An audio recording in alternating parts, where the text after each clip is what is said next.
Hello everyone, I am Nirmata Jaswal. I am going to teach you M.H. Abrams, a glossary of literary terms. Now I am going to teach you about biography. Biography means होता है जीवनी.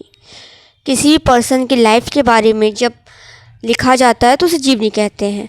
मतलब अगर हम किसी दूसरे person की life के बारे में, उसकी लाइफ में क्या सिचुएशंस हैपेंड हुई हैं, उसकी स्टोरी को लिखते हैं तो उसे क्या कहते हैं, जीवनी कहते हैं. Late in the 17th century के लेट मतलब हाफ के बाद, मतलब 1650 के बाद. कब? 1650 के बाद. जॉन ड्राइडेन डिफाइन किया है biography neatly as the history of particular man's life. कि जो बायोग्राफी होती है वो स्पष्ट रूप से कहा जा सकता है उसको कि किसी एक पर्टिकुलर मनुष्य के जीवन की जो इतिहास होता है, अगर उसको लिख दिया जाए कि उसने अपने स्टार्टिंग बचपन से युवावस्था में और इसके बाद की लाइफ में जो भी इसकी हैपनिंग्स हुई हैं उसको जब लिखते हैं तो उसे क्या कहते हैं, बायोग्राफी कहते हैं. द नेम नाउ कनोट्स संकेत करता है किसकी ओर, a relatively full account of particular person's life, किसी एक पर्टिकुलर पर्सन्स की लाइफ को. अब देखिए, पहले क्या था, जो ड्राइडन ने कहा था कि ये किसी पर्सन के लाइफ के बारे में है, लेकिन अब इसका बहुत सारी चीज़ें इसमें इन्वॉल्व हुई हैं. क्या इन्वॉल्व हुई हैं? The attempt to set forth character, उसके कैरेक्टर के बारे में, उसके टेम्परामेंट, उसके नेचर के बारे में, मिलियो, उसके सिचुएशंस के बारे में, जो उसने लाइफ में क्या किए हैं, सिचुएशंस देखी हैं, उसके पॉलिटिकल सोशल सिचुएशंस को भी डिपिक्ट कर दिया जाता है. As well as the subject's activities and experience, और उसकी जो एक्टिविटीज़ रही हैं हर एक सिचुएशंस में जो डिफरेंस रहता है उसको भी डिपिक्ट किया जाता है. उसके जो जीवन के अनुभव हैं उसको भी जीवनी में इंक्लूड किया जाने लगा है. Both the ancient Greek and Romans produce short formal lives of the individual. Ancient Greek time में भी और रोमन टाइम्स में भी क्या लाइफ्स लिखे जाते थे, जो कैसे होते थे, शॉर्ट होते हैं और फॉर्मल होते हैं. इनका नेचर क्या होता है, फॉर्मल होता है, औपचारिकता से भरा हुआ होता है, और उसमें इंडिविजुअल्स के लाइफ को एक्सपैंड रूप में दिखाया जाता है. द मोस्ट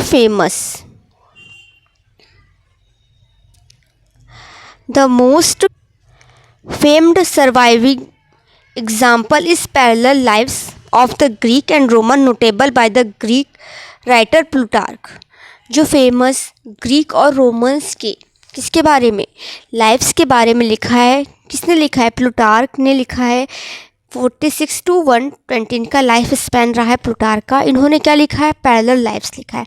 पैरेलल लाइफ्स जो कि किसमें, इसमें ग्रीक और रोमन्स की, एम्परर की, राजाओं की, वहाँ के पॉलिटिकल्स नेताओं की जो स्टोरी को उन्होंने बायोग्राफी को लिखा है. इसमें टोटल 48 बायोग्राफीज़ हैं. किसने है बायोग्राफीज़? 48 बायोग्राफीज़ हैं पैरेलल लाइफ्स में. जो किसने लिखा है? Greek writer. ये कहाँ के राइटर है? ग्रीक राइटर हैं. इन्होंने ग्रीक के बारे में भी लिखा है और इसके साथ साथ ही रोमन्स के पर्सन्स को भी क्या अपने बायोग्राफीज़ में इंक्लूड किया है. In the translation by Sir Thomas Plutarch in 1579 में किसने? सर थॉमस नॉर्थ ने प्लूटार्क ने जो लिखा है किसके बारे में, ग्रीक एंड रोमन्स बायोग्राफीज लिखा है, उसको ट्रांसलेट करके इंग्लिश में लिखा. उसका ट्रांसलेशन करके क्या लिखा? इंग्लिश में लिखा, प्लूटार्क लाइफ्स. इसको प्लूटार्क लाइफ्स भी कहा जाता है. सर थॉमस नॉर्थ ने क्या लिखा? प्लूटार्क लाइफ्स, जो कि 1579 में लिखा. Plutarch lives sir Thomas North का कब आया? सर थॉमस नॉर्थ ने पैरेलल लाइफ्स लिखा है और सर थॉमस नॉर्थ ने प्लूटार्क लाइफ्स लिखा है, जो कि 1579 में आया है. Plutarch lives, sir Thomas North ने क्या लिखा है? प्लूटार्क लाइफ्स लिखा है. It was the source of Shakespeare's plays on Roman subjects.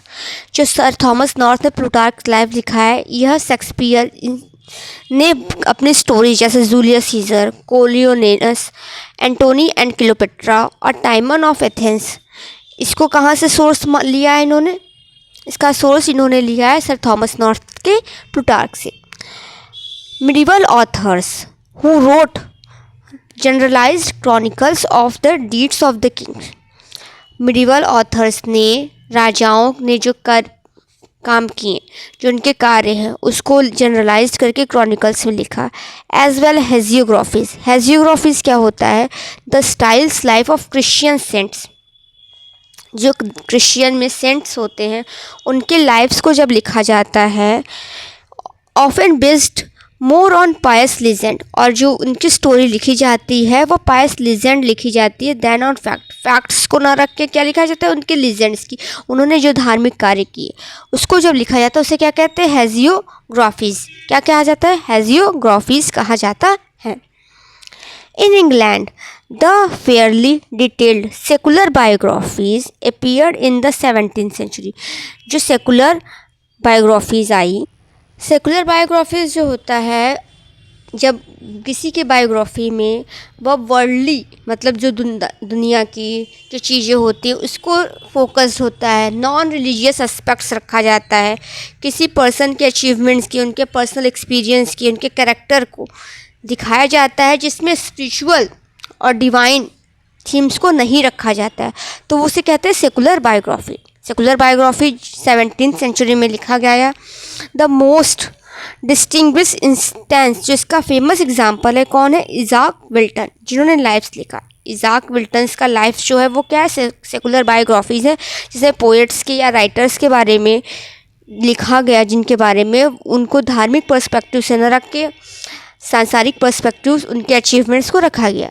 इज़ाक Wilton का जो लाइफ्स है उसमें इंक्लूडिंग शॉर्ट बायोग्राफीज ऐड होती हैं, किसकी? Of the poet John Donne की एंड जॉर्ज हर्बर्ट की, रिटेन बिटवीन 1640 एंड 1678। ये 1640 और 1678 के बीच में लिखा गया है। क्या? Izaak Walton's Lives. The 18th century in England. 18th century England में is the age of emergence of the full scale biographies. Full scale biographies आने लगी कब? इंग्लैंड में 18th सेंचुरी में। And also of the theory of biography as a special literary genre. इतना ही नहीं, यह एक साहित्य का जेनर बन गया। बायोग्राफीज लिखना क्या एक जेनर बन गया। It was the century of Samuel Johnson's lives of the English poets 1779 to 81। जो सैमुअल जॉनसन ने lives of the English poets लिखा, वो क्या माना जाता है?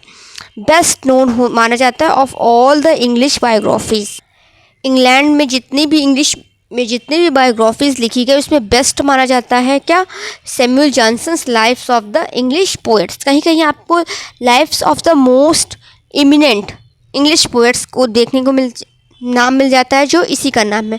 और इसमें टोटल 52 कितने? 52 पोएट्स के बारे में उन्होंने बायोग्राफीज लिखी हैं।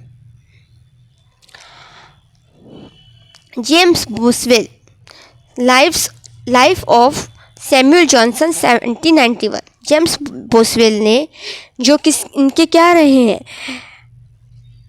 बायोग्राफर सैमुअल जॉनसन के, उन्होंने लाइफ ऑफ सैमुअल जॉनसन 1791 में लिखा है। इन अवर ओन टाइम, हमारे खुद के अभी के समय में, biographies are notable women and men have become one of the most popular of literary forms. यह आज के समय में बहुत ही पॉपुलर लिटरेरी फॉर्म्स हैं। And usually there is at least one biographical title high on the best seller list. और आपको देखने को मिलेगा जो भी पर्सन्स बायोग्राफीज अगर मार्केट में आ रही है तो वो बेस्ट सेलर वो बुक जो होती है बेस्ट सेलर में मानी जाती है। उसकी परचेजिंग बहुत ज़्यादा हाई हो जाती है। क्यों? क्योंकि वह किसी भी पर्सन के बायोग्राफी के बारे में रहती है। Thank you everyone for watching my channel.